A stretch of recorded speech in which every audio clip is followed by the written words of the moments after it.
Hi, fam.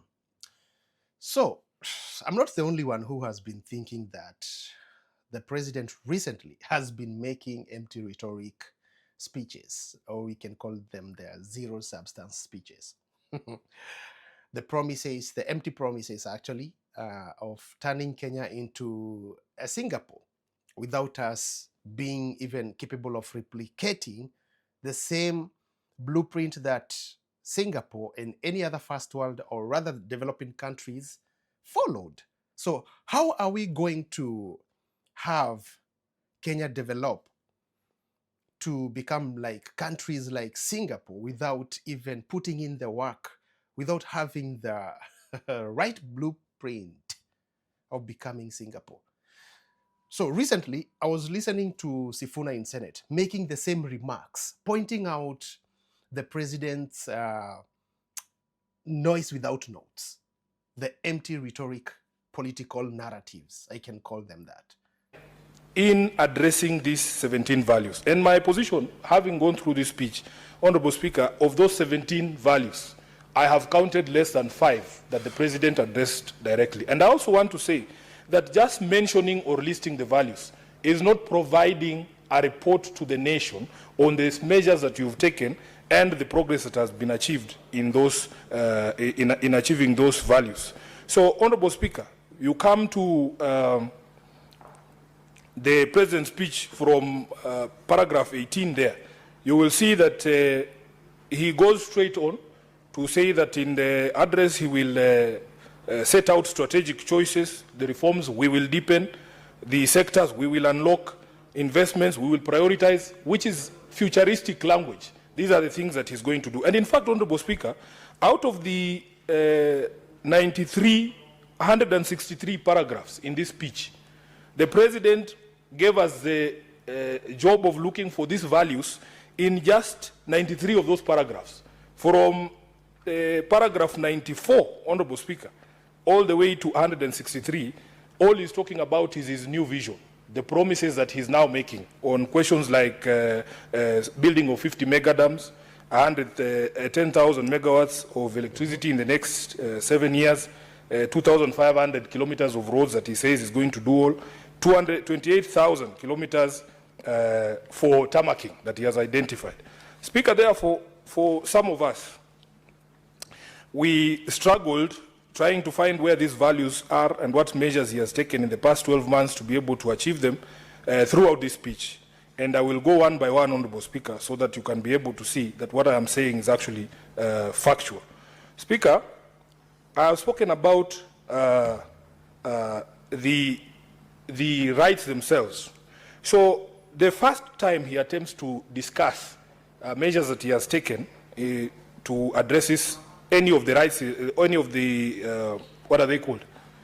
Any of the values in Article 10 is at paragraph 59, where he says he's turning to discuss healthcare as the foundation of human dignity, one of those values in Article 10. Honorable Speaker, just this morning, those of you who read the newspapers saw the sad story of one Wanjiku Kabita, who is stuck in India because her family is unable to pay medical fees. She suffers from kidney complications. Speaker, to me, really you cannot gloss over the issues in health. We as a House, yes, pass certain laws to bring into existence of the social health assurance, but the conversation about SHA cannot be complete without addressing the challenges that SHA is facing. Speaker, you know. So basically, personally, I can like feel the same way that Sifuna is trying to put the whole thing, that it's not about the speeches, because everyone can make great speeches. The president does it even better than anyone of us that I can ever imagine. But are we even ready for the process of making these things happen? Are we even ready for, what it takes for us to make these things happen? Just like Sifuna was trying to explain that we talk about better healthcare, while as we speak, there are so many Kenyans who cannot access the better health services. They're still struggling with paying the basic needs, the basic bills. Yet, we'll be right there, the president will be right there flaunting of how he has made the system better like that. I mean, being or creating or developing a country to become one of the developed countries or developing countries, because the narrative first world countries, actually, it's not, it's a term that was used very long time ago to classify the countries that had better services or things like that. But now the right term to use is actually developing countries or developed countries.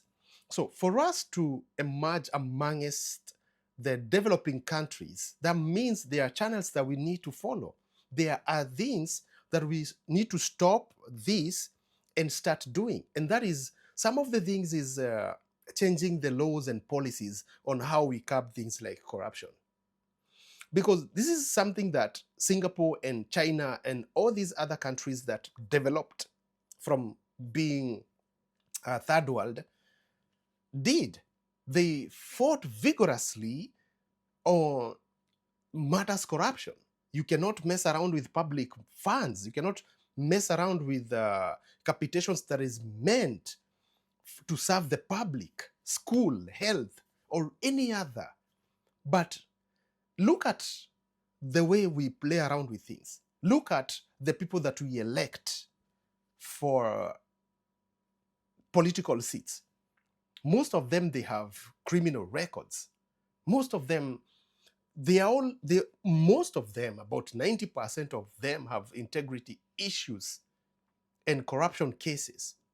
Recently, we have Wamudende kind of a thing, and this Wamudende was, this guy, he was cleared by IEBC to run for member of parliament seat while he has integrity issues, while he has corruption cases. How was he cleared?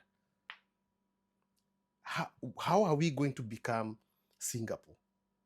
What is the channel? Because I heard this guy making speech. Who's this guy?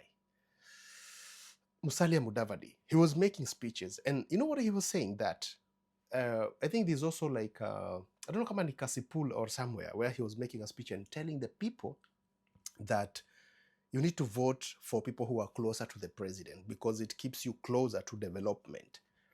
That statement alone is criminal because it's not true. Because why do we have the constitution again? Because the development and sharing of natural resources and things like that is well stipulated in the constitution, but nobody follows the law.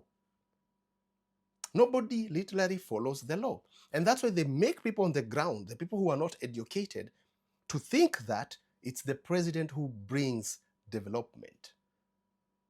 Now you see where we have problems. Now you see why when we criticize, because we can be able to dissect the hypothesis. We know whatever that the president is talking about can be done, but we already can see that there is no goodwill for doing these things.